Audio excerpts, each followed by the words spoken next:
thank you for coming and joining us. It's winter semester 2021, and this is English 248, Creative Writing 2.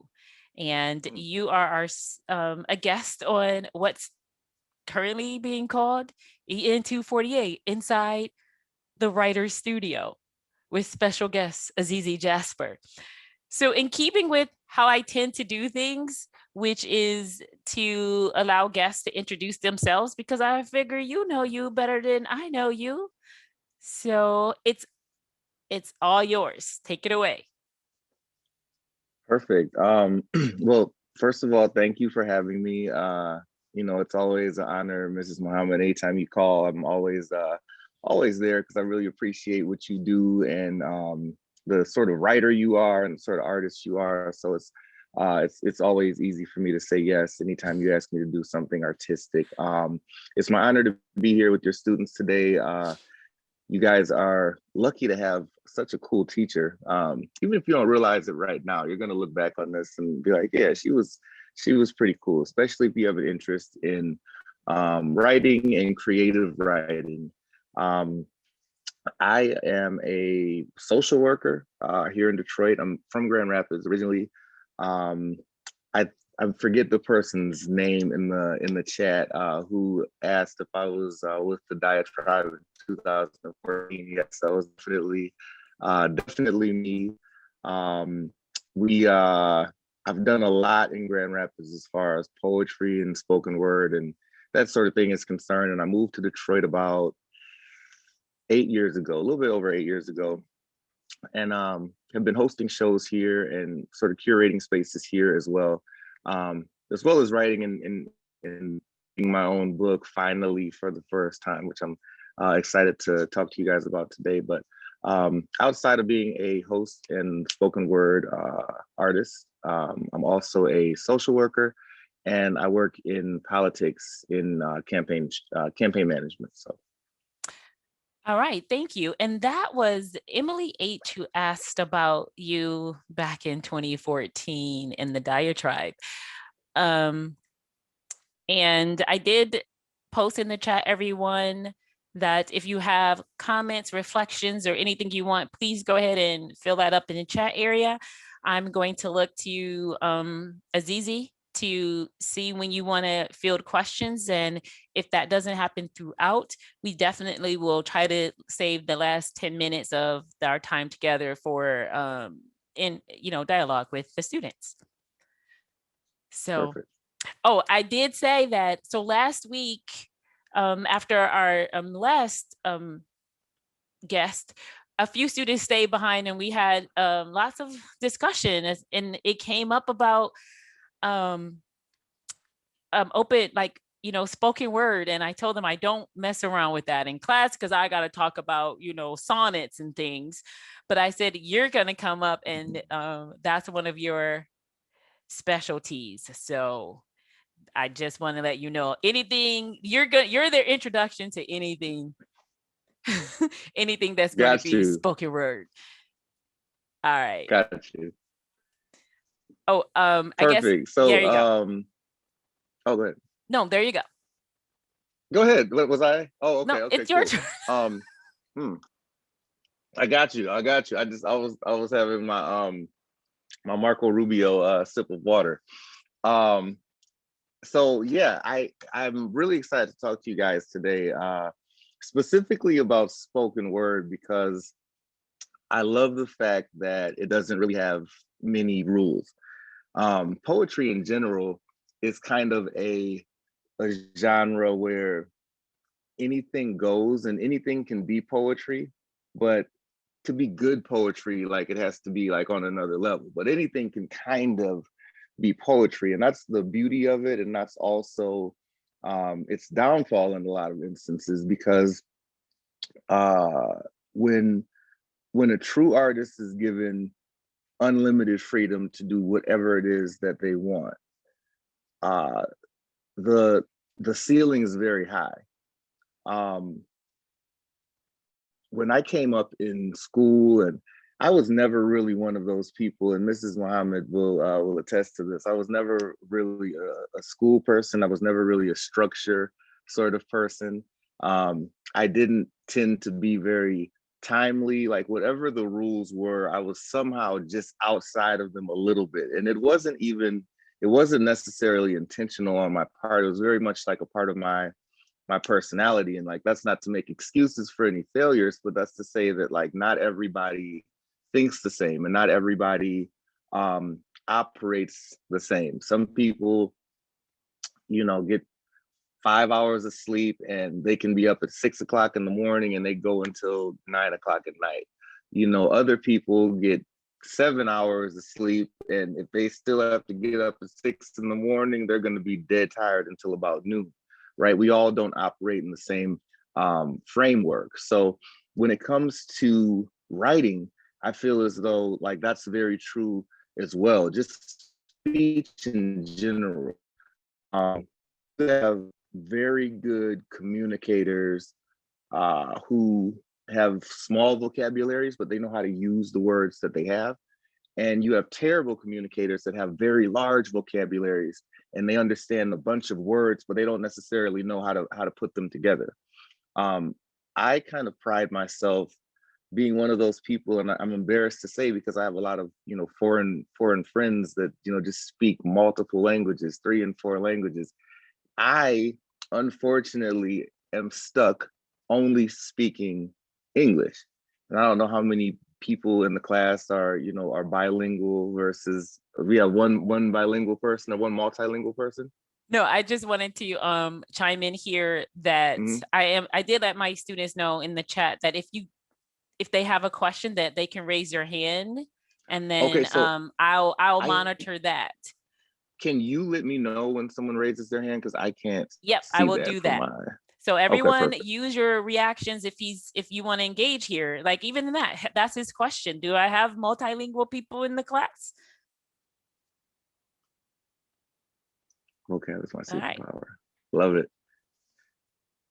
Yeah. So for anybody that's like myself, I am lingual. Okay. Okay. So somebody like myself that only speaks one language. I've kind of sarcasm does count.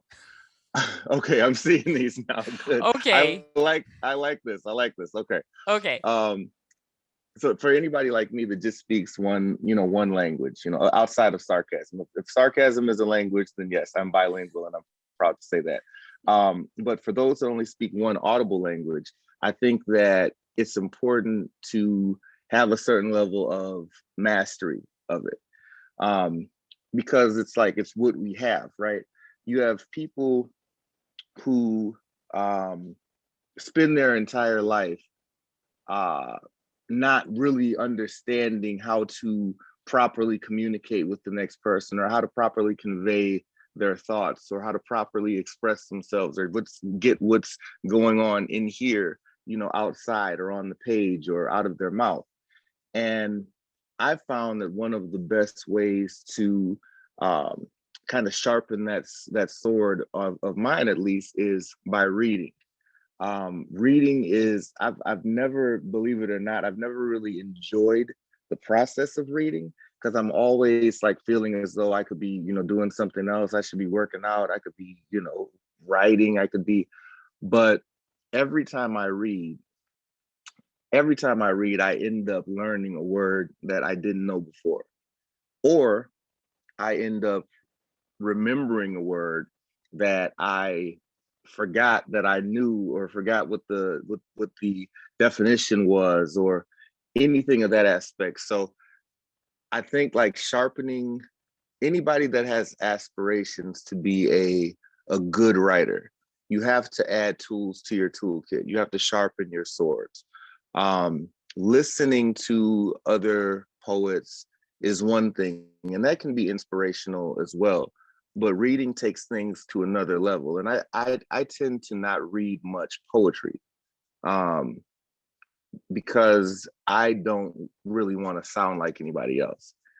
And when I do, I gravitate towards rhythm and I gravitate towards people's words. So when I do feel as though I'm liking something too much, I'm always careful to make sure that I'm writing in a different style than what it is that I heard that inspired me. Because I think like art should exist to push the bounds of creativity. We shouldn't be everybody shouldn't be sounding like everybody else. That's why I think pop music is like a little bit annoying. Like, yes, of course we can all bob our heads to it, but at the end of the day, it all kind of sounds the same. And if we're in the art for creativity purposes, we should be pushing those bounds. Mrs. Muhammad? I wanted to chime in here. And again, people, you can use your reactions if you want to, and then I can unmute you. So you said something that I just want to put on the table, and I can tell you my heart skipped a couple thousand beats at the beginning. We were like, rules. I was like, no. But and just the idea of what the freedom of writing in general, any genre, you break all the rules. But a sticking point for me has been free verse. And my students are probably tired of hearing me say it, but it's my fear because I have to evaluate their writing at the end of the semester and I need some rules and I need to know what they're doing. But even when you're breaking all the rules, do you think that you as a writer should be able to tell if someone asks like, well, what are you doing in this piece? What are some of the tools that you're using? Should you be able to name that? So for example, you said you gravitate towards rhythm. And I would say, hey, if you wrote a piece that breaks all the rules, but it follows some rules of rhythm, then that's the thing, that's the dominant feature you're using. And you should be able to at least help your instructor out the end of the semester and says, this is the rhythmic scope of something that I use. And I'm like, yes. Or am I just asking too much from people who write free verse? I don't think you're asking too much at all. I think that so if the assignment is to write a haiku, and then somebody comes with something that's 19 syllables or 20 syllables, you're right to tell them that's not a haiku. It might sound good, whatever the case may be, but it's not a haiku. It's a poem, but it's not a haiku. So I think it comes with like, it has to come with a certain amount of specificity. Like with free verse, my only barometer like of measurement would be, was the writer able to convey an emotion in a compelling way? Other than that, I really don't know how to gauge, because it's certain poems, and also it's super subjective, because one person's magnum opus is the next person's, what in the world were they trying to say? So it makes it kind of hard to gauge. That's why honestly I really don't gravitate that much to slam poetry. I was on the Freshwater Wordsmiths about 4 or so, excuse me if I disappeared.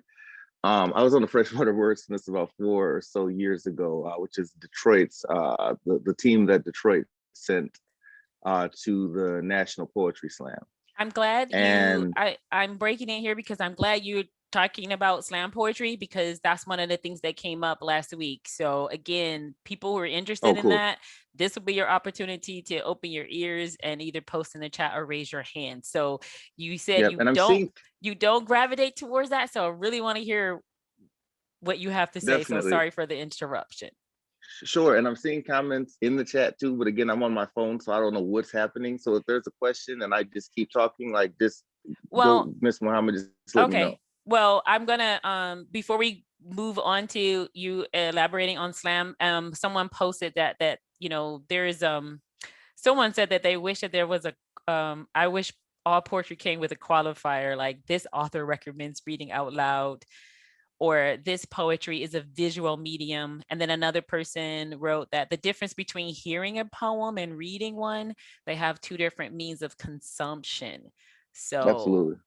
those are just some of the things. And then, yeah, you were going on to say you, and if I recall, you don't really gravitate, but you've participated in slam poetry, right? Sure. Okay.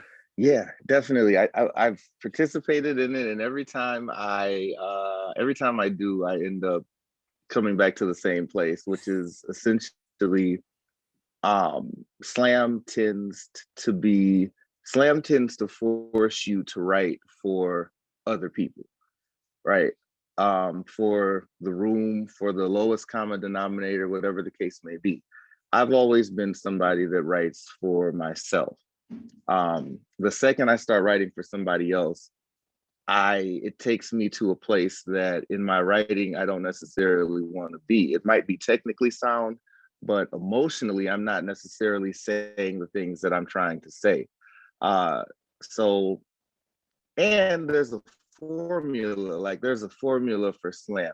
Slam poets tend to sound the same, like the top tier slam poets, and that's intentional because it's based off of the stereotype of what they think people want to hear.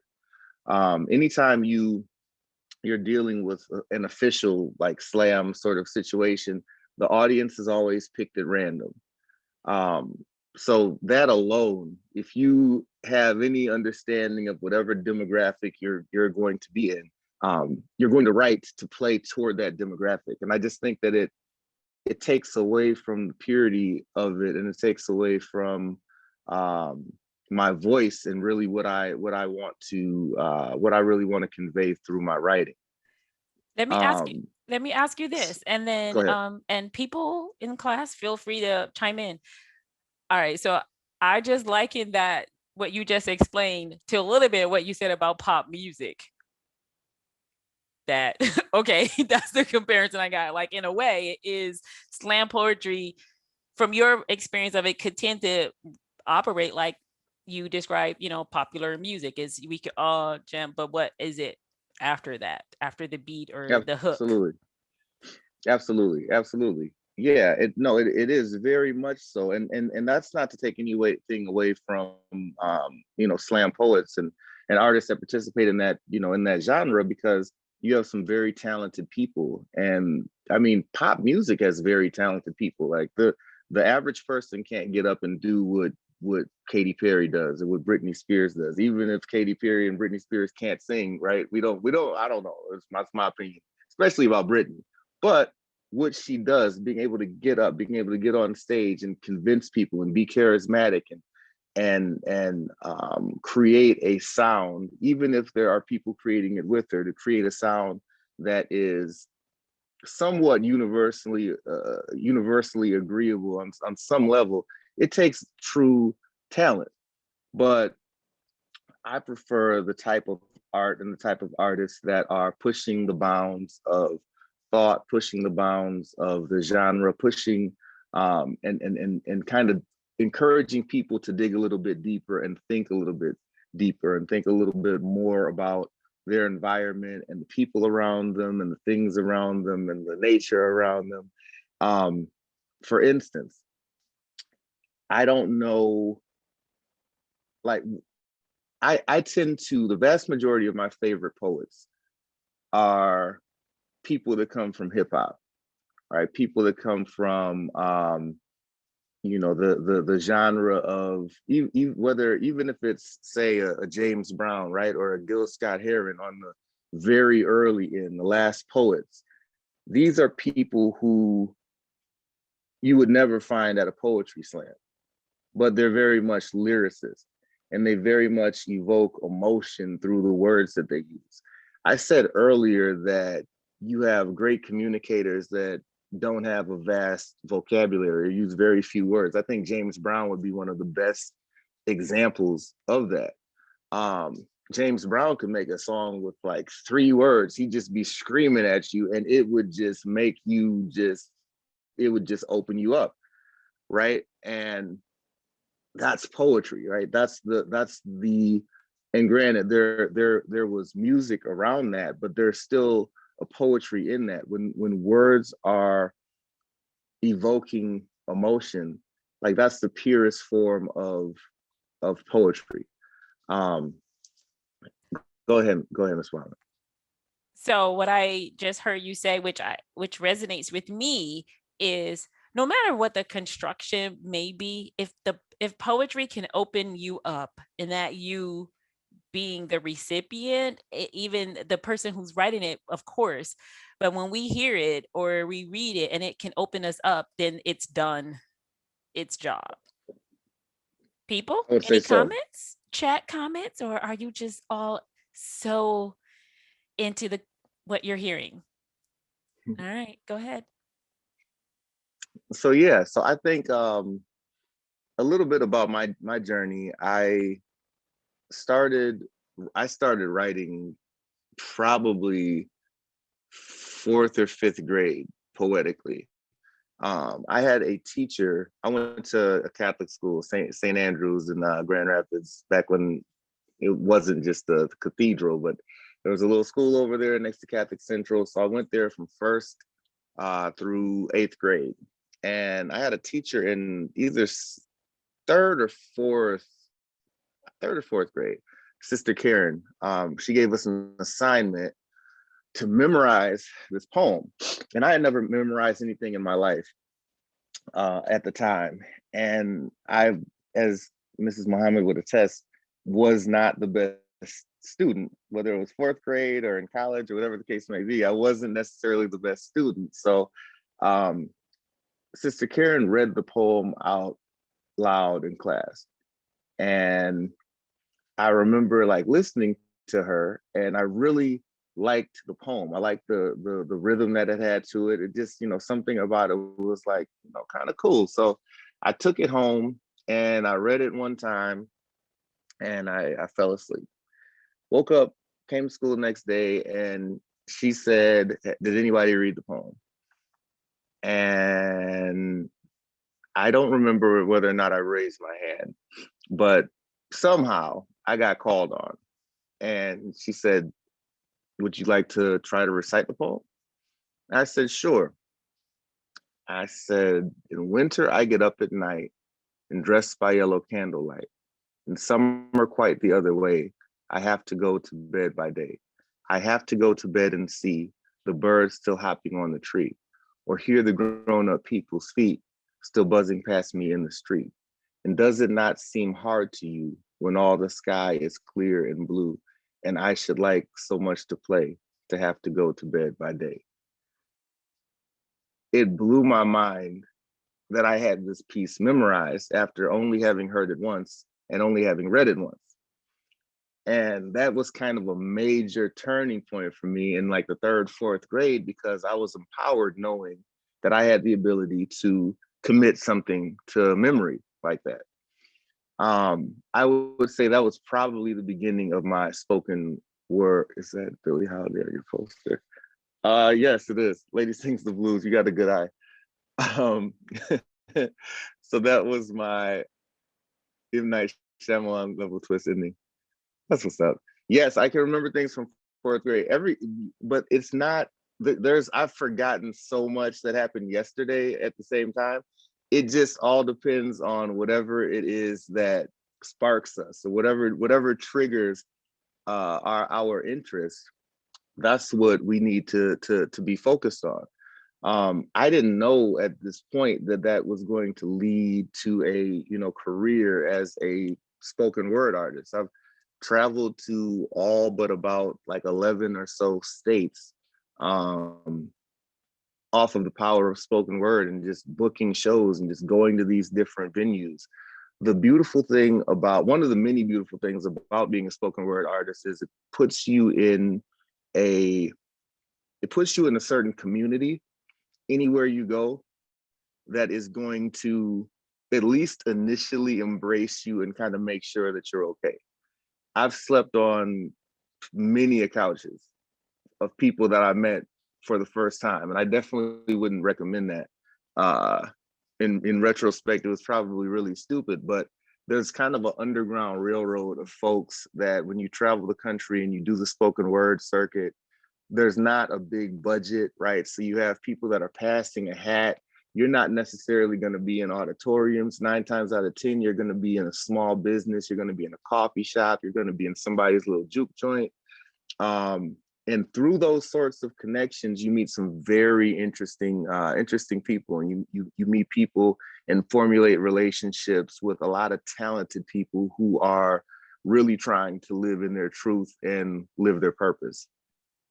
I have, thank you for that. I do have Mhm. someone who had their hand up, so I'm going to ask you to unmute yourself and go ahead and you disappeared on me. Unmute yourself. Oh, it works. All right. Also, hi. Uh, so, so my question is, like, when you're playing around in existing forms, how do you keep well-known words from getting stale? Because, like, I always want to play around and do different rhymes, but then it always feels weird when I'm doing things that are like C and B, even though when I go back to my favorite Shel Silversteins, I'm like, okay, he did that too, and so did all the more fancy writers too. Mhm.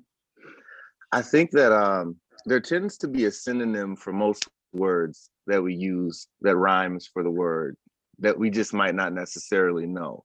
I would say dig deeper, like from a lyrical standpoint, just dig deeper, pull out your thesaurus. Don't be afraid to look for different reference points, but also there is you don't necessarily need to reinvent the wheel as well. If something just sounds good and it just works, then go with that and don't be bashful about how well it works or how it might sound. But also you want every writer and every artist, I think, has their stuff that is like sounds really good for public consumption, and then you have what I call like your deep cuts, which is, you know, the stuff that would only be for your fans. And those are the things that are a little bit more confusing, might be a little bit darker, might be a little bit more experimental, but allow room for both. And don't feel as though just because one falls on one side of the fence versus the other, that it doesn't serve or it doesn't have the potential to serve a very real purpose as far as your writing career. Does that make sense? Yeah, and for anybody who's seen anything I do, finding words isn't usually my problem. It's being comfortable with ones that are pretty normal and being okay with them. Mm-hmm. And being okay with being basic. I got you. And don't be okay with being basic. I would say just in general in life, like, oh, that's just general advice. Like, always push yourself beyond your comfort level. And if you feel as though something is vibrating below a point that you want it to vibrate, like push it to vibrate harder. I have notebooks full of incomplete poetry because I got to a point that I'm like, this is whack and I don't know how to fix it, but it sounds okay enough to not erase it. So I'm just gonna come back to it. Don't be afraid to close your notebook at a point when you just feel as though you've hit that wall, but always keep it, because the the beginning part of that poem, before you got to the part that you like puckered out at, could be an amazing piece if it connects to the ending part of another poem that might not have had the best beginning. But there's a purpose for all of it, and most of my poetry um fits together in some way, shape, form, or fashion. So always keep it to be able to come back to, but never be content with being basic in any aspect of anything in your life, I would say. Well, thank you for that. And I could give you a virtual hug just by telling people to keep everything. And also, just because you don't know the answer or how it fits right now doesn't mean you should chuck it. Yep. I am paying attention to our time. And I also believe that I have you pinned as our person. So we have about 11 minutes of our assigned time left. I know people want to hear from you. And I want to make sure that, we get to hear you read. So You ready, Oh, sure, Mr. yeah. Jasper? Um, Definitely. So, this is my book. It's entitled Cointelpros. It's a brief explanation of the title. COINTELPRO was a program implemented from the FBI and the CIA. I think more so CIA than FBI. It started in the late 1920s and went throughout the 80s, and probably still going on between us and whoever's listening to this.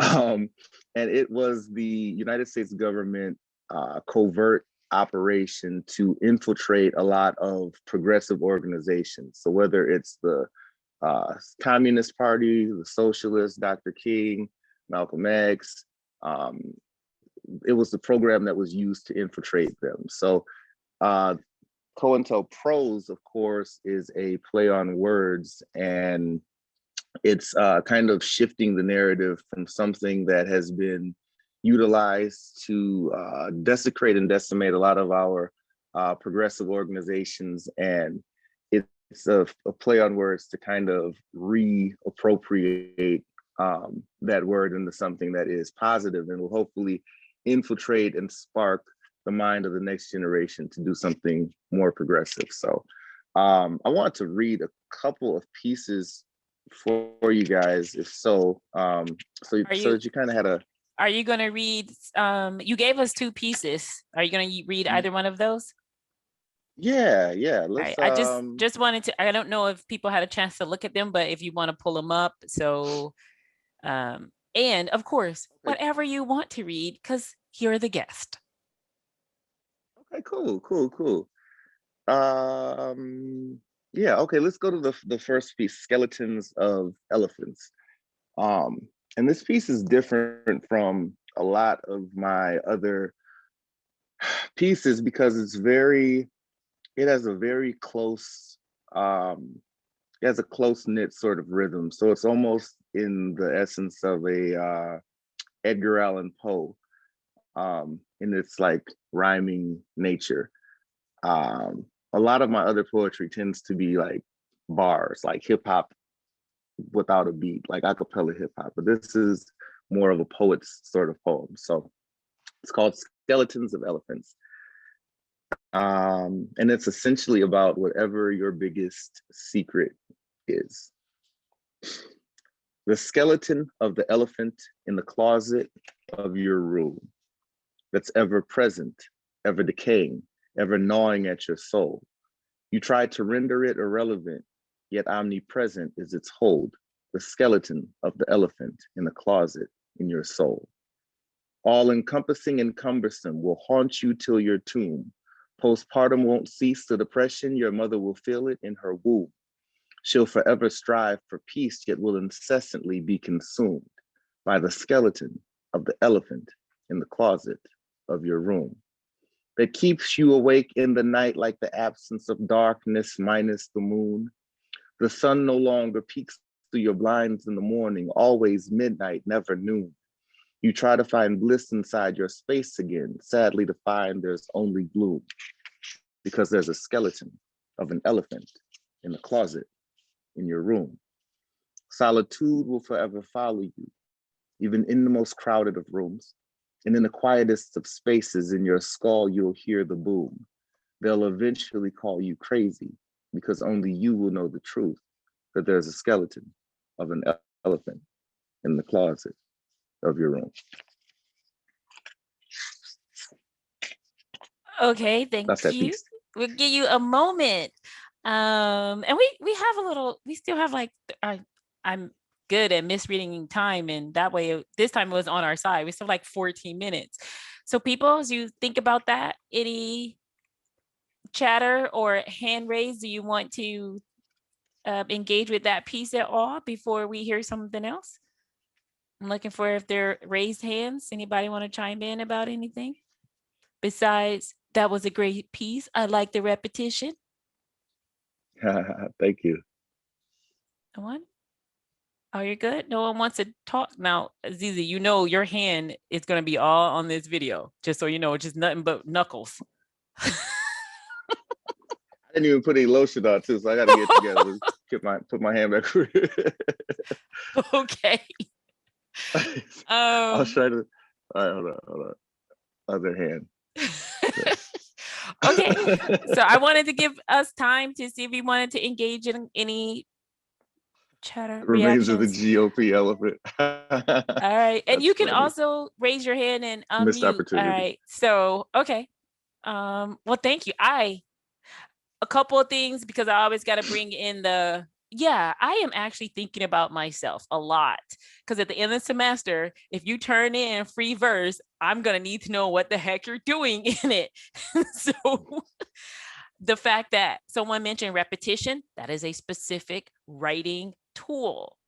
So you can say, I'm using repetition and this is how I'm using it. One of the things I say to all my students in any sort of writing class, Azizi, I'm not sure if I even said it way back when, but if someone puts a piece of writing in front of you and they wrote it, I treat that like if I'm going over to, even if it's like my best friend's house, if I'm going over to their house and we're having dinner and they put something in front of me and I ain't never seen this before in my life to eat, and I ask them what's in it and they tell me they don't know, I'm like, then I'm not about to eat this.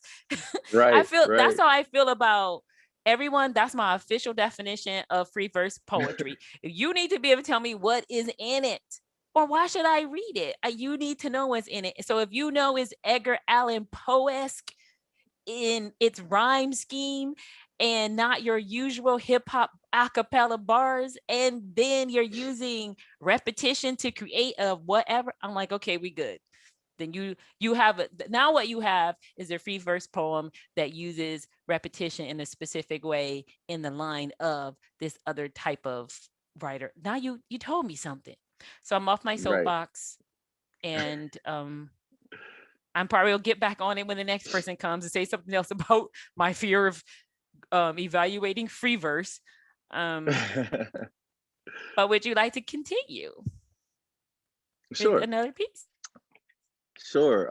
The other piece that I want you guys to look at is entitled Fireside Chat.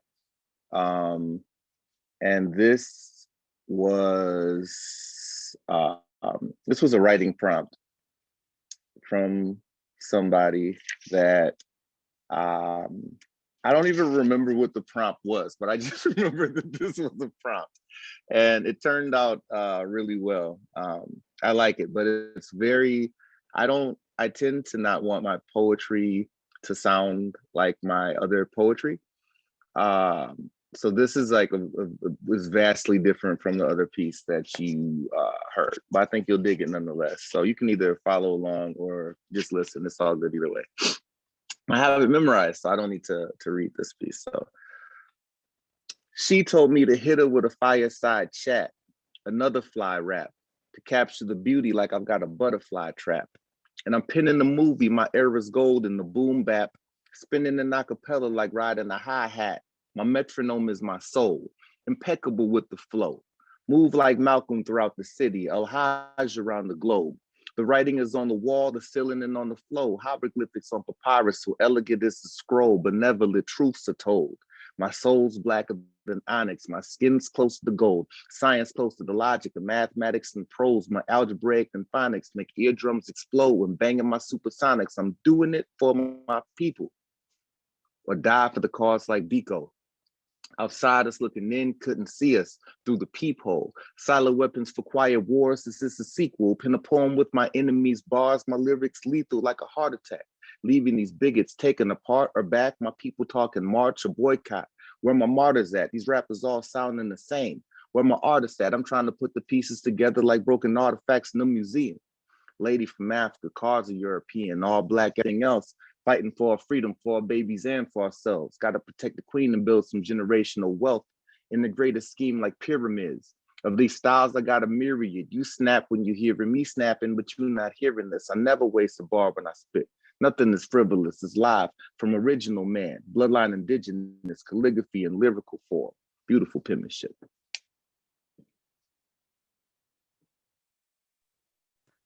All right. So no snaps. Thank you. Yeah. So that's like, I don't know. Those are the two examples of two poems that are like completely different. One of them has like a hip hop sort of bravado. The other has like a repetitive sort of theme. One of them has a theme, the other one doesn't. It's that sort of thing. But both of them are poems, and both of them are definitely poetry. And I love what was dropped was hopefully the mic was dropped. Um, but yeah, I really enjoy. I don't know whether it feels better to write something that is really dope, or to perform something that is really dope, because both of them are an amazing feeling. Anybody that has fear of public speaking, I have a fear of public speaking too, but it's only when I don't know what I'm talking about. If I'm confident in whatever it is that I'm on stage, talking about, whether it's a poem that I've written that is committed to memory, or whether it's a subject matter that I'm well versed in, then I'm never uncomfortable. The only time I'm uncomfortable is if somebody's like, all right, explain this flux capacitor, go. And I'm up there like, okay, like, then, that's when you start sweating and like, you're like, okay, what am I doing with my, but I think most fear public fear of not having a true understanding of what it is that you're speaking on. So I have a show that I host weekly here in Detroit. It's at a space called Nandi's Knowledge Cafe. You guys should come out. It's 71 Oakman. It is a very bad spot to socially distance in. So if you are worried about Corona, I'm worried about Corona, but if you're worried about Corona, don't come now. But I do host a show. It's a really dope space, and I would love to see you guys out, especially after COVID is over, or whatever it's going to be. So yeah. Well, look, I'm going to, we still have some time. I'm going to give everyone the power to unmute themselves, but still ask that you raise your hands, because this is the time you are usually, we can engage and ask him any, or just engage in the conversation. So you have the power to let's have a little bit of conversation for our last 5 or 6 minutes.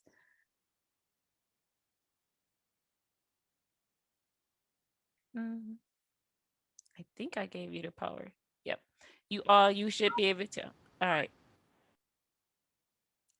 Emily H. Azizi, you have to unmute yourself again too. I admit, I mostly raised my hand because I saw the dog and I was immediately like, what is the name? His name is DJ. He's a Pekingese poodle, and he was the runt of the litter. So he's like super small. He's barking at squirrels. He's 15 years old.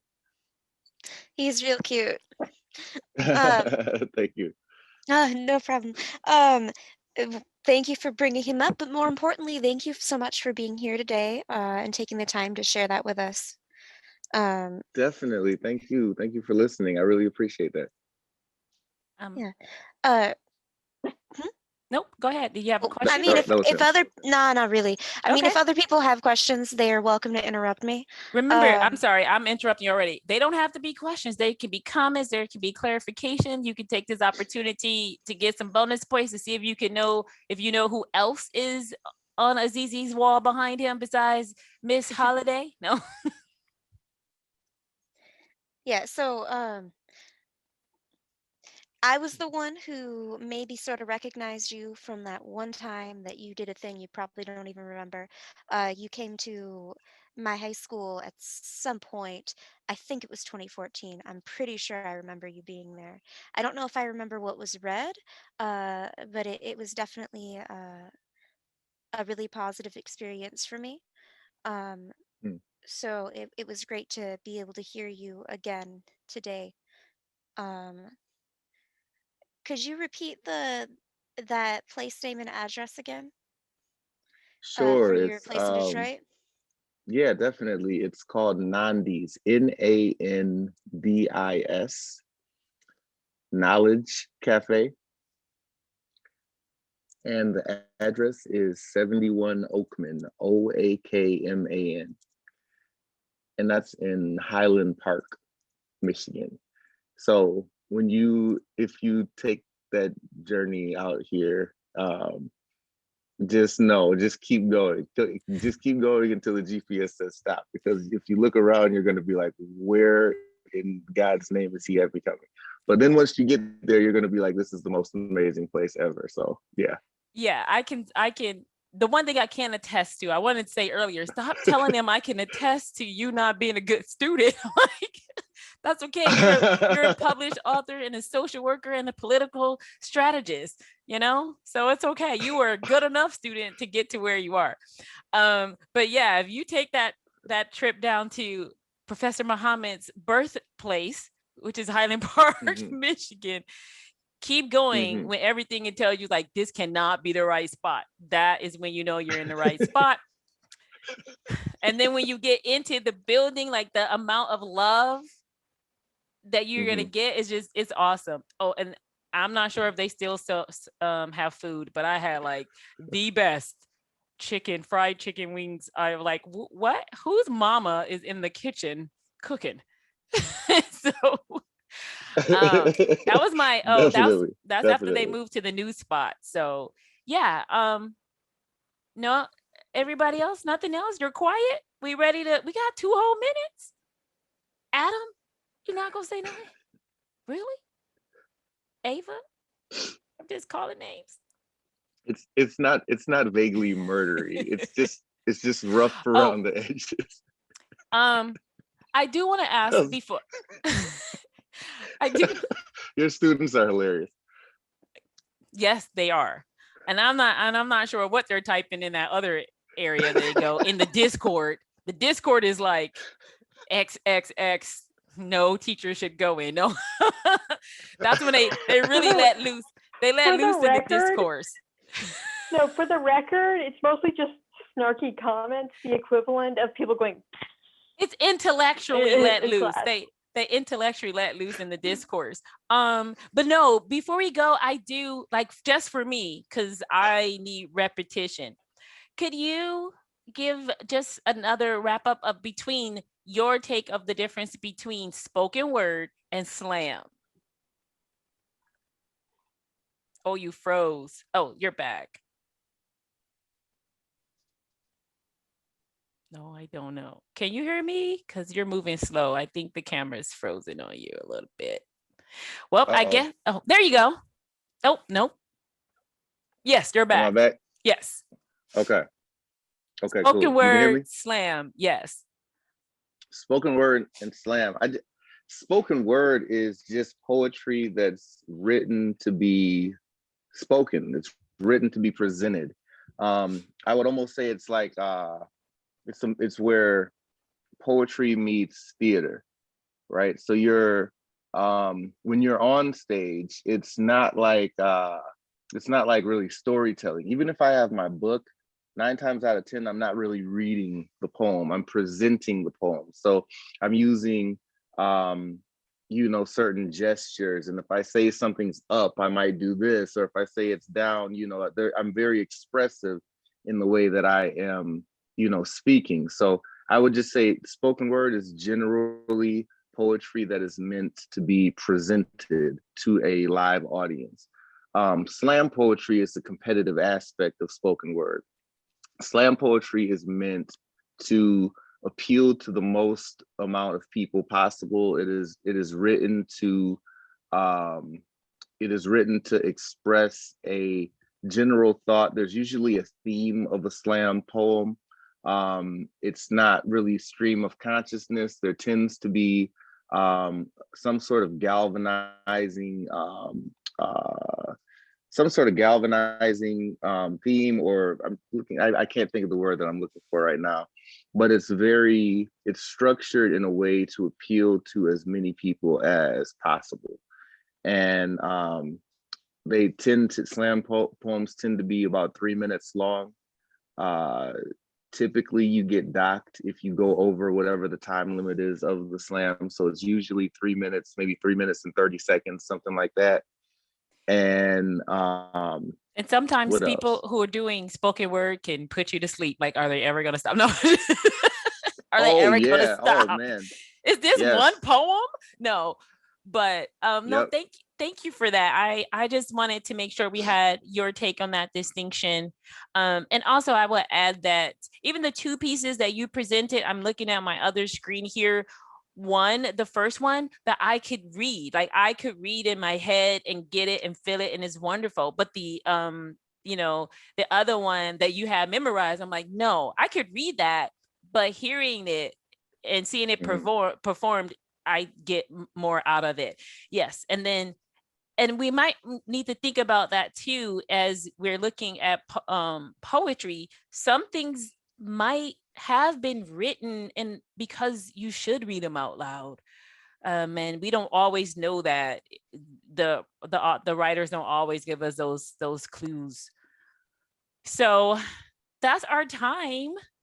I want to say thank you. And then we have the next 2 hours to get to small group work. This is your opportunity. Closing comments.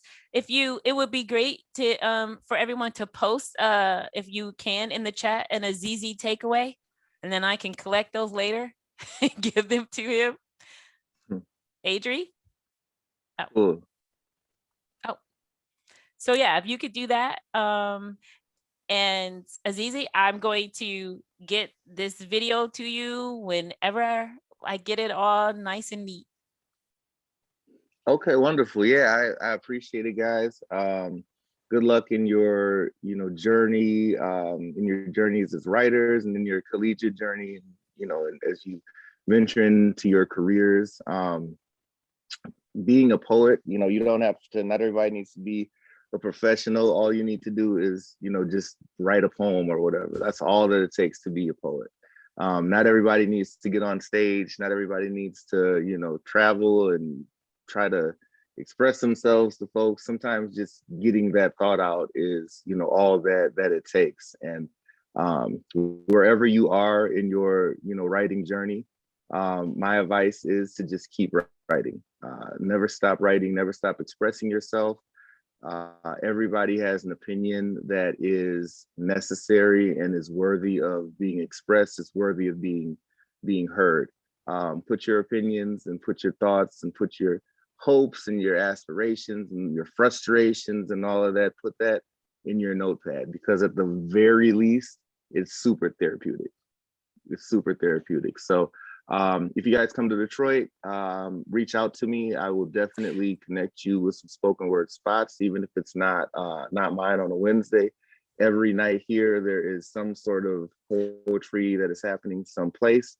My social media is AZIZI JASPER.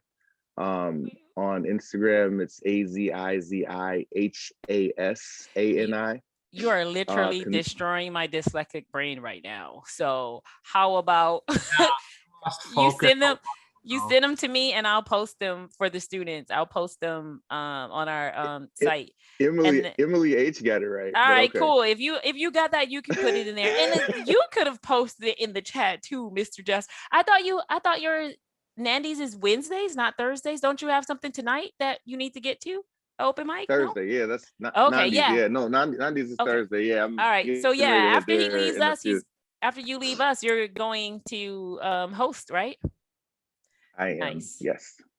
Against my better COVID judgment, yes. Okay. Thank you. Okay, much love, guys. Thank you for your ears and your time. And yeah, you guys have a great professor in Mrs. Muhammad. So take advantage of her teachings. Like she's like on point. She knows her stuff, and she's like a really good person. I'm one of her former students as of like 10 years ago. Because I'm And old. she reaches out. She and she reaches out to me like all the time, like to do different things. So like that, we've built a really cool relationship, and I'm sure that that's not gonna stop with me. So make sure you take advantage of the relationships that you have and take advantage of having a really good teacher right now. And fun fact, I really had a wonderful time helping you with the cover of your book. Okay, so this is another thing. This is why like you should never like burn a bridge, right? I was trying to, for about a month and a half, format the cover of my book, and I could not do it to save the life of me. And I'm reaching out to everybody. And finally, I don't know how I got to Mrs. Muhammad, but she connected me with somebody that was able to format the cover of my book. I would not have a book right now if it was not for your professor. So throwing that Well, out there. he wouldn't have the cover, so Man. he wouldn't have the cover. He had the book. But all right, thank you, Z.